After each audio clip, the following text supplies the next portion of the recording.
So last night I watched the Joe Rogan episode with Jordan Peterson.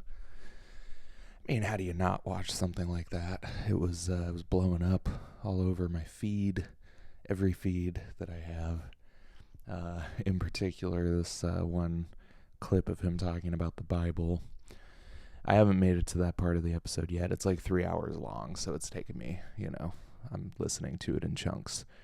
But I saw the clip posted everywhere, and if you haven't seen or heard it, basically he went to the Museum of the Bible, and he was talking about how the Bible is truer than true, and I haven't gotten the full context of what he was saying yet about like culture and everything, but I think he's going in an interesting direction. I'm not saying he's a Christian yet or that he's saved yet, but I'm excited to see where that line of thinking goes. So it got me thinking, you have to listen and like read a lot of stuff, stuff you wouldn't think you'd like and stuff you may think you'll disagree with. Like, how long have I been sleeping on Jordan Peterson? Like at least 4 years, probably more, I'd say. I've heard his name. I may have heard him on a podcast or two here or there. My friend Scott Bruton told me to read his books a couple years ago, but I never got around to it. Obviously, I don't agree with Jordan Peterson on everything, but he's a very smart, interesting guy, and I'm kind of bummed that I waited so long to, listen to something he had to say. So I'm finding value in branching out and reading and listening to different kinds of people.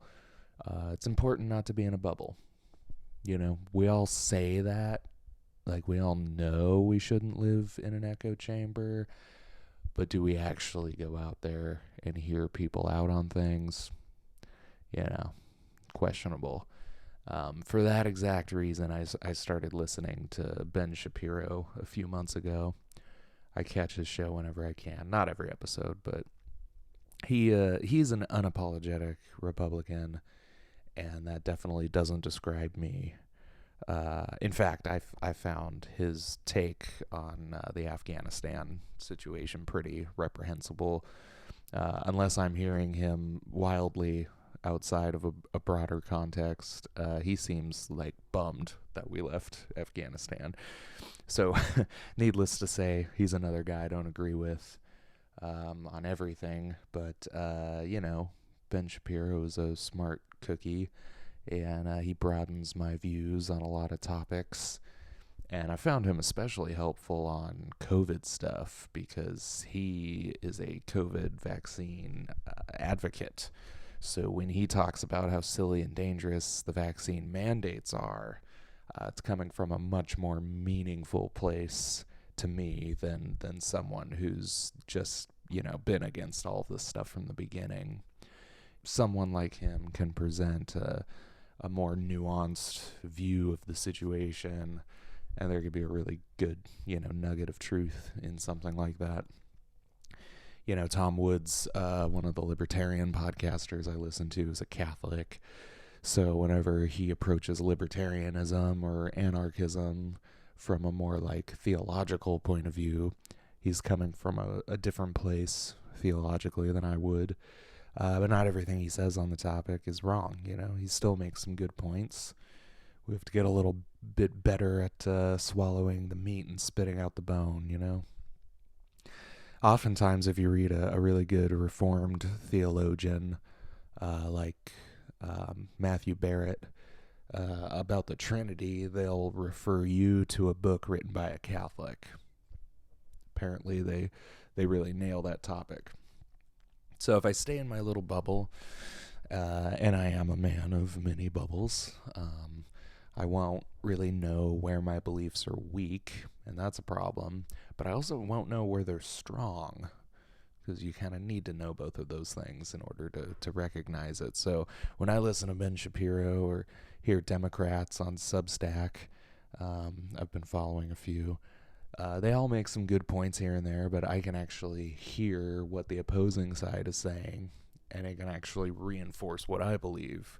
I read a book called The Anarchist Handbook, which maybe some of you had because it was #1 on Amazon for like 3 days.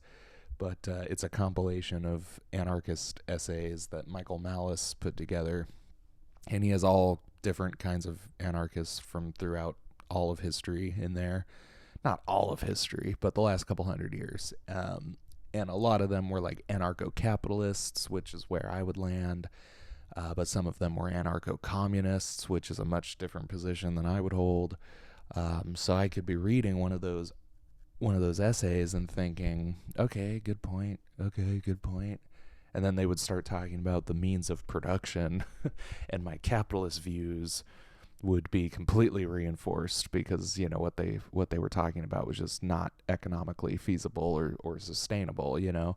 So I can kind of be reinforced in some things, challenged in others, and maybe wrong about some stuff. And this is actually that kind of reading is why I became a Credo Baptist. I used to be a Paedo Baptist. I was a Paedo Baptist for about 2 years.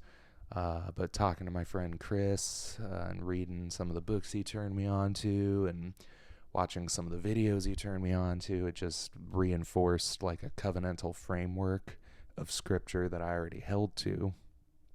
But it challenged my views of baptism, so I heard that side out and I was ultimately convinced by it. But that never would have happened if I didn't have an open mind. And the purpose of an open mind is the same as an open trap, and that's to close on something. I want to say G.K. Chesterton said that, but I reserve the right to be wrong. So in that same spirit, I don't want to say definitively that you should go read everything and be carried away by any wind that carries you. There should be some kind of end to those means. For instance, I've been a convinced Calvinist for almost a decade, and for almost a decade I have been nowhere near being talked out of being a Calvinist, but I still read opposing views all the time. I watch debates between Calvinists and non-Calvinists, but ultimately my mind is made up and has closed around Calvinism. Like I said, I'm a man of many bubbles. I have my Reformed theology bubble. I have my anarcho-capitalist bubble. I have the post-millennialist bubble. And I used to be none of those things.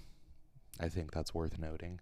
I once was none of those things that I so strongly hold to now. But by having an open mind and approaching things I disagreed with, I became all of those things. And I'm probably wrong about some things. You're definitely wrong about some stuff. But we can all learn stuff from each other, and maybe what you'll learn is that you're right. Still serves a purpose if it's just reinforcing what you already believe, but you'll never know if you don't get out there and read and listen to some other stuff, some opposing views. I don't know. Maybe nothing I've said for the last 9 minutes has made any sense, but either way, I appreciate you guys listening and allowing me to say it. You can support the show for $4 a month by going over to patreon.com/Nick Stewart, and I hope you'll join me next time. Goodbye for now.